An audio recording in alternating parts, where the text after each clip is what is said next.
Hello and welcome to the Master of Health Administration program at Mercy College. My name is Chris Gibbons. I'm the coordinator for the program, but I'm also your faculty graduate academic advisor. In this video, I would like to go through the new student checklist. I know you have it because you're doing step number 1, which is watching this video, but let's take a moment and go through some of the other steps that are found in that checklist, and also some of the other information found in your new student packet. Now, if you don't have it in your hands already, if you could pause the video and get your new student checklist out, maybe follow along with me as we go through some of the steps. All right, hopefully you've got that. You've paused the video and now you have your checklist. Let's go ahead and minimize my picture here and let's take a look at what's in that checklist. First of all, the purpose of the checklist is to get you fully prepared to start the program. We send these out to students depending on when you were accepted to the program, but we try to send these out about 2 months ahead of time before your program actually starts. Now, you'll notice in your packet, your new student packet, there was a letter, a welcome letter in there, and it does highlight your first day of class. So make sure you circle that on a calendar. Make sure, because you do definitely want to check in with your classes on the first date. Don't wait until Monday or Tuesday or Wednesday to check in with your class. You will always want to check in with your classes on the first day that they run on that Monday, just to get a feel of the class, print out the syllabus, see what's going to be due, because most likely you'll have an assignment due maybe on Wednesday or Thursday, kind of a smaller assignment due, and then you'll maybe have a larger assignment due on Sunday. But anyhow, make sure you check into that course immediately, and you got smooth access to it. All right, let's go back to the checklist. So you know, step number 1, I guess that we're kind of jumping the gun here, but step number 1 is to make sure that you know when your classes are going to start, and that you've circled that date on your calendar.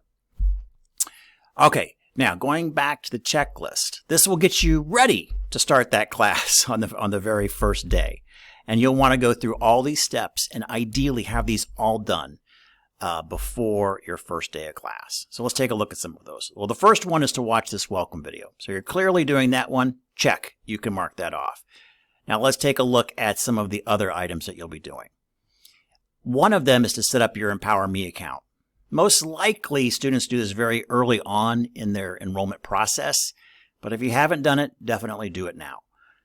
What Empower is, and there's a few key systems here at the college, and I'll briefly highlight these for you, but Empower is how you're going to register for your courses, and it's also how you're going to see your final course grades. So you'll use it very infrequently, but it is very important because you'll be using it usually twice a semester to see what your class grade finally was recorded, and then also to register for your classes coming up for the next semester. So make sure you have access to that because you'll need to register for your classes that are in your new student packet. You'll also will notice in there, including this checklist and the welcome letter I already talked about, is your plan of study. Now, if you notice in the plan of study, there are 2 columns on there. Depending on when you start, we have folks that start in the fall, and we also have folks that start in the spring. You will follow that sequence exactly in that order. So do not make up your own sequence. That will delay your graduation. So make sure you follow that sequence. All right, so you're going to set up your EmpowerMe account because from then you will eventually register for your classes, and that'll be step 5 here. But make sure that EmpowerMe is set up. Now, I also made reference to some other systems here at the college. So EmpowerMe, or we just say Empower, again, that's going to be registering your classes and registering for your classes, and then also looking at your final course grades that are going to be in your transcript. Other systems that you use here at the college will be email, which you'll check at least 2 to 3 times a week, and then Canvas, which is your digital campus, and that is where you're going to spend the vast majority of your time. That's going to be where your classes are at, how you submit assignments. There's going to be, basically, that's where you'll live, is within Canvas. So, all right, so those are the three big systems, and we're going to kind of go through each one of those as we're doing the checklist. All right, so number 2, set up that EmpowerMe account. Number 3, enrollment deposit. Some of you may be required to have an enrollment deposit. Some of you may have it waived for various reasons. But know that the enrollment deposit is truly that. It is not a fee. It is actually a deposit that would be used to offset your tuition expenses later on in the semester. It also tells us that you're committed to coming here to the college. So if you haven't done the enrollment deposit, you'll want to do that. Again, there's select cases where some individuals have that waived. If that is the case for you, obviously you can skip that step. The next one is one of those 3 big systems that you're going to be using, and that is setting up your college email. That will be the official way the college will talk to you. That will also be the official way that your instructors will talk to you, or me. So make sure that you do have access to your college email. One of the steps on here is to send me a test email. Make sure it's working. You'll send a test to me. I will send it back saying, I got your email. Then great. You now know it's working and you're ready to go. So make sure you do take time to set up your college email.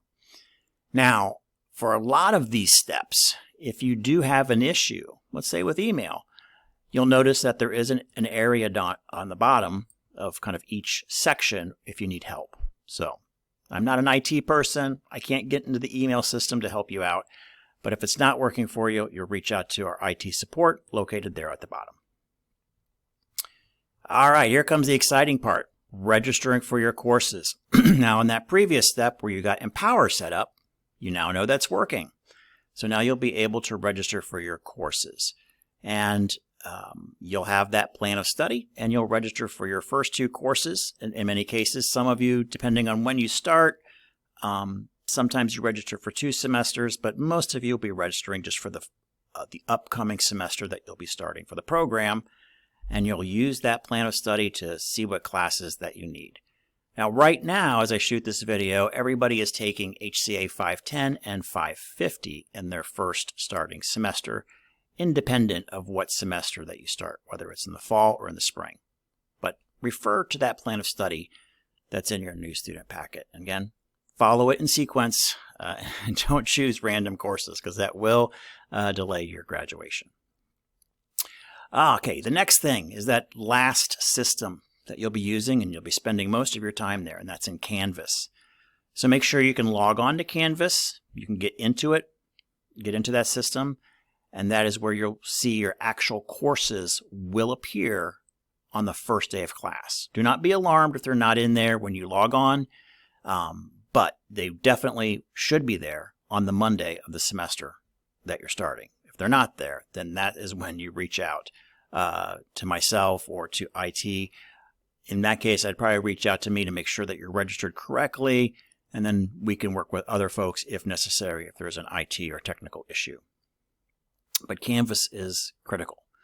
Also, Canvas is where you're going to find your college orientation and program orientation. We call them resource centers and other things, but basically you'll want to work through that college orientation piece in there to make sure that you are familiar with a lot of the resources that we have at the college. It will take a few hours to complete the new student orientation.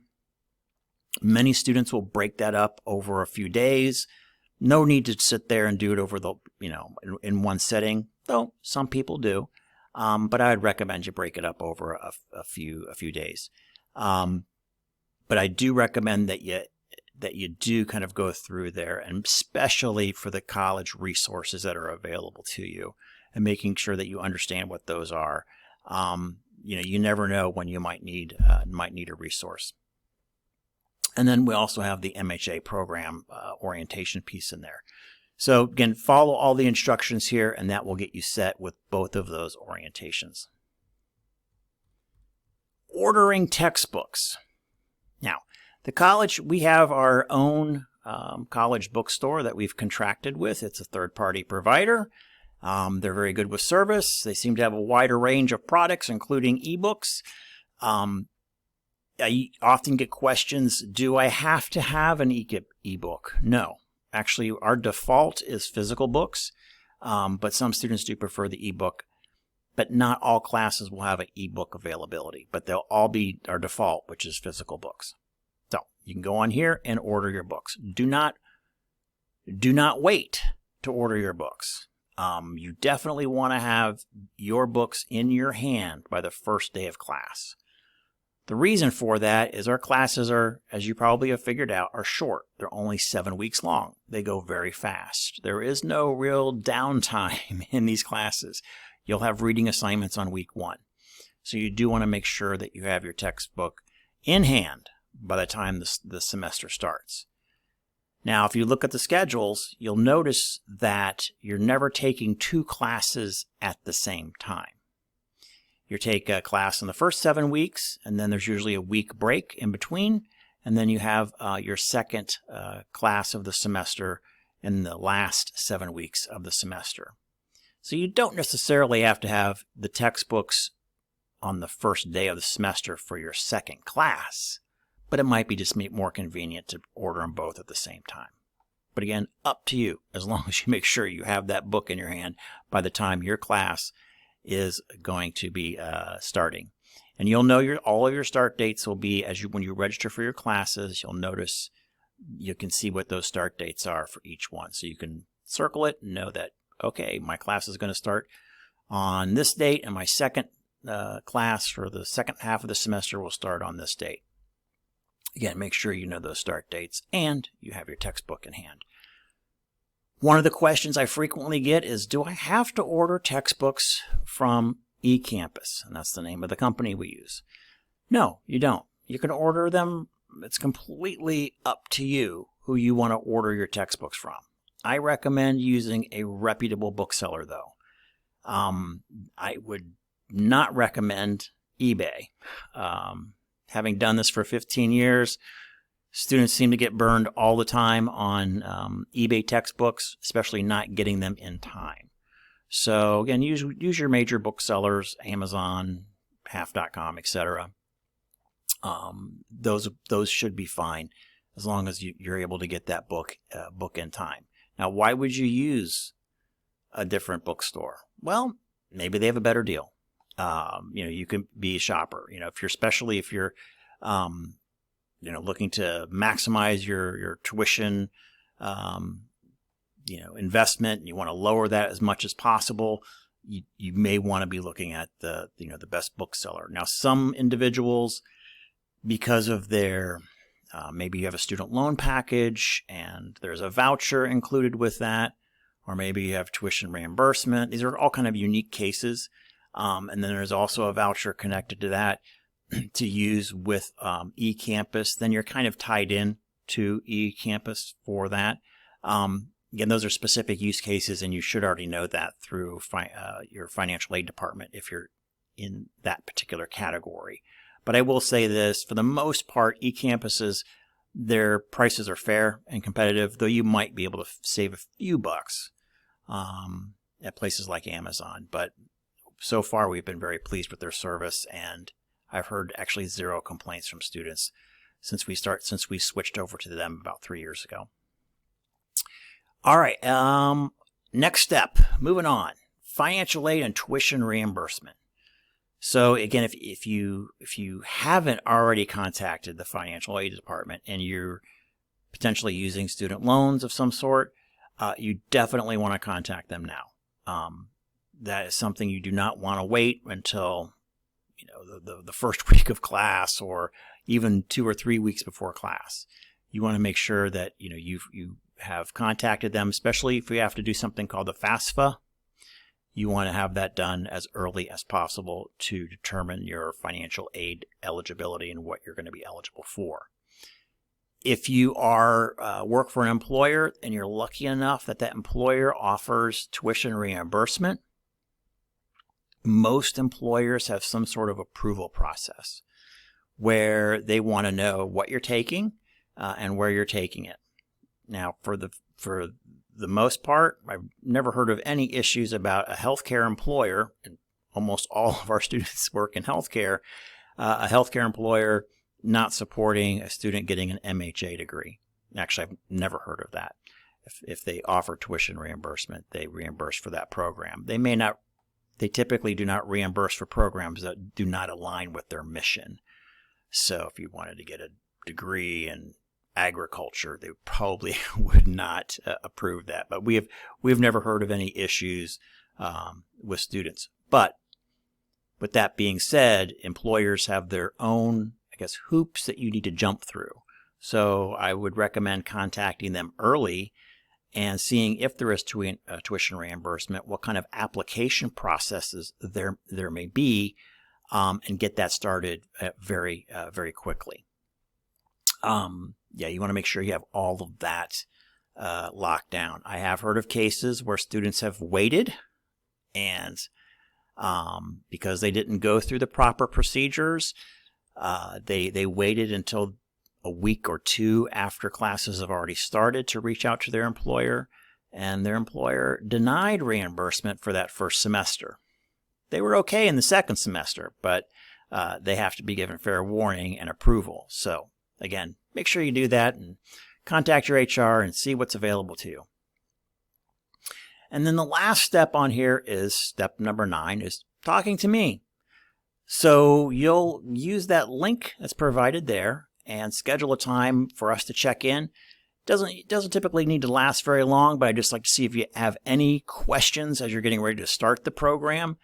I'm just going to go over sort of the expectations, and I know it can be kind of a nervous time when we start things new. So, yeah, so that's just make sure you schedule that appointment. You do have a lot of times that you can variability in times to take that appointment. So hopefully you find something that works out for you. Now, reaching out to me. If you don't know where to turn for help, I'm kind of your point person for that.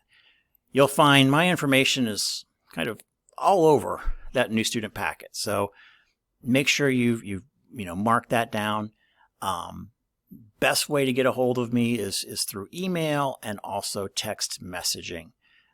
Should we have something that comes up that needs a really quick reply to it. But for the most part, students will have smooth sailing all the way through the program, and we'll meet at the very beginning through Zoom or typically through phone. And then the last time we talk is when you get your graduation application. So it will go very, very quickly for you.